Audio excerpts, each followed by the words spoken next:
Ida for refusing to help my cousin move, after he forgot to invite me to his wedding. So, this whole mess started a few months ago when my cousin, Jake, got married. Jake and I grew up pretty close. We spent summers at our grandparents' house, built pillow forts at family reunions, and even went to the same college for a year. We're not inseparable or anything, but we've always had that family bond thing going. When Jake announced his engagement, I was genuinely excited for him. We texted back and forth a few times about wedding planning, and he even asked for my opinion on suit styles and playlist suggestions. Naturally, I assumed I'd be at the wedding. I mean, we're family. But then the invites started rolling out. My parents got one, my sister got one, even my second cousin Rachel, who lives 2 states away and hasn't seen Jake since the Bush administration, got one. But me? Nothing. At first, I thought maybe my invite got lost in the mail. So, I casually brought it up to Jake when we were chatting about something random. He got this awkward look on his face and said, "Oh, it was just really tight on numbers, man.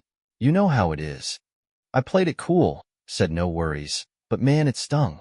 On the day of the wedding, my social media was flooded with pictures of Jake grinning next to my entire extended family, while I sat at home eating leftover pizza.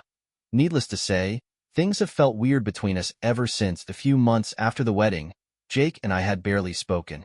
Family gatherings felt polite, like we were both avoiding the elephant in the room. I wasn't actively holding a grudge, but yeah, the sting was still there.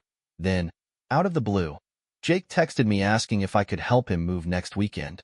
Apparently, he and his wife had bought their first house, and they needed all the extra hands they could get. I just stared at the message for a while. Moving isn't a small favor.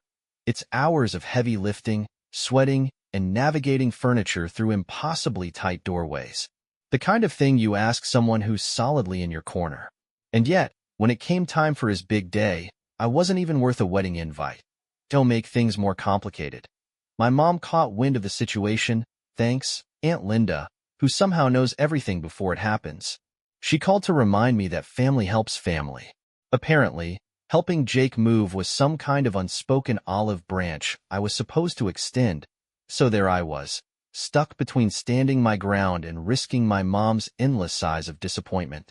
In the end, I told Jake I'd think about it. But honestly, I was leaning toward no. Over the next few days, I kept going back and forth in my head. On one hand, Jake is family. People make mistakes, and maybe the wedding thing really was just a numbers issue. On the other hand, how do you forget your own cousin when inviting half the extended family? It wasn't just about the wedding. It was about what it said about our relationship. I started wondering if Jake saw me as some sort of backup player in his life. Someone you call when you need a hand with a sofa, but not someone you include in your biggest milestones. I tried imagining myself there on moving day, sweating, hauling boxes, getting splinters from some wobbly IKEA shelf, and all the while, fighting the little voice in my head saying, "You shouldn't be here." And honestly, that voice was pretty loud.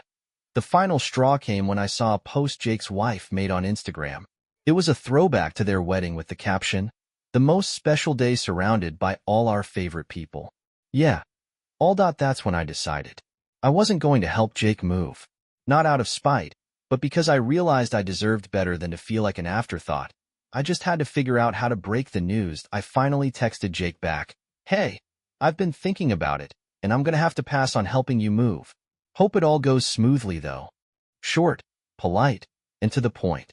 No long explanations, no passive-aggressive jabs, just a simple no.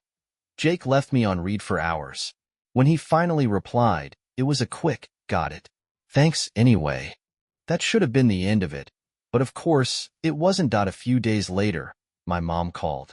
I could tell from her voice she was already disappointed. Apparently, Jake had mentioned to Aunt Linda that I refused to help and that he didn't understand why I was being so cold. And Aunt Linda, being the family gossip hub, naturally relayed that to everyone with functioning ears. Now it wasn't just Jake I had to deal with. It was the entire extended family narrative. The whispers about me being petty and holding a grudge. My mom asked if I was sure I couldn't just go and help out, for the sake of keeping the peace. But honestly, I was tired of keeping the peace at my own expense. I stood firm. I told her, calmly but firmly, that I wasn't going to be guilted into doing a favor for someone who didn't even consider me important enough to include in one of the biggest days of his life. Mom sighed, and I could practically feel her disappointment through the phone. But for once, I didn't back down.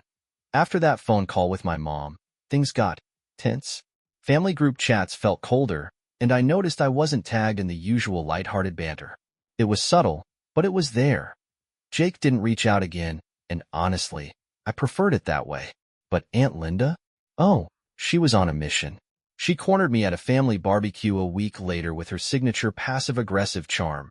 You know, sweetie, family doesn't keep score. You're going to regret this one day when you realize how silly all of this was. I just nodded and walked away because, honestly, what was I supposed to say? Oh, you're right, Linda. Let me just grab my work gloves and a U-Haul. The thing is, it wasn't about scorekeeping. It wasn't about revenge. It was about realizing that relationships, family or not, are a two-way street. But apparently, that nuance was lost on everyone because soon after, Jake posted a Facebook status. Crazy how some people show their true colors when you ask for a little help. Man shrugging the kicker? A bunch of family members liked it. I showed it to my sister, who rolled her eyes so hard I thought they'd get stuck in the back of her head. Honestly, Jake's being a baby about this, she said. At least someone was in my corner. But still, the whole situation was starting to feel like way more drama than it was worth. I tried to let it go. Really, I did. But Jake's Facebook post stayed in the back of my mind like an itch I couldn't scratch. And the fact that half the family seemed to silently side with him? Yeah, that stung. But the breaking point came when I ran into Jake at my grandparents' house a couple of weeks later. I was there dropping off some stuff for my grandma, and he just happened to show up at the same time. At first, it was civil. We exchanged awkward small talk in the kitchen while pretending to look busy. But then Jake said, casually but with that unmistakable edge, "You know, man, it wouldn't have killed you to show up for a couple of hours. It's not like moving is that big of a deal." I paused, set down the dish I was holding, and finally said what I'd been biting back for months. "Jake, it's not about the moving. It's about the fact that I wasn't even worth an invite to your wedding. You had everyone there, people who barely know you, and yet, somehow, I didn't make the cut. But now I'm good enough to haul your mattress up 3 flights of stairs? Do you even hear how that sounds?" He looked stunned for a second, like he hadn't expected me to actually call him out. Then he muttered something about budgets and how weddings are complicated. But honestly, I was done. I grabbed my keys, said goodbye to my grandparents, and walked out. For the first time since this whole mess started, I felt relieved. Like I'd finally said what needed to be said. But whether it would actually change anything between us, I had no idea. After that confrontation at my grandparents' house, things went quiet. Jake didn't text, didn't call, and honestly, I didn't expect him to. I wasn't angry anymore. I was just done.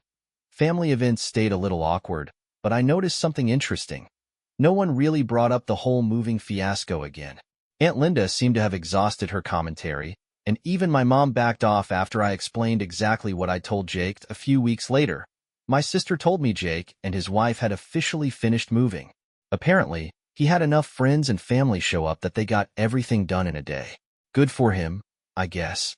But here's the kicker. Jake never apologized. Not for the wedding snub, not for the passive-aggressive Facebook post, and definitely not for cornering me in my grandparents' kitchen. And honestly, I've made my peace with that. Sometimes people aren't going to see your side, and that's okay. You can't force someone to value you the way you value them. At the next family gathering, Jake and I were fine. Not close, not warm, but polite. And honestly, that's probably where we'll stay. I've realized that family isn't an automatic free pass to treat someone however you want and expect them to just take it. Relationships, whether family, friends, or anything in between, require mutual respect. So, Aita for refusing to help my cousin move after he forgot to invite me to his wedding. I don't think so. But hey, I'll let Reddit decide. What would you do in a similar situation? Share your opinion in the comments.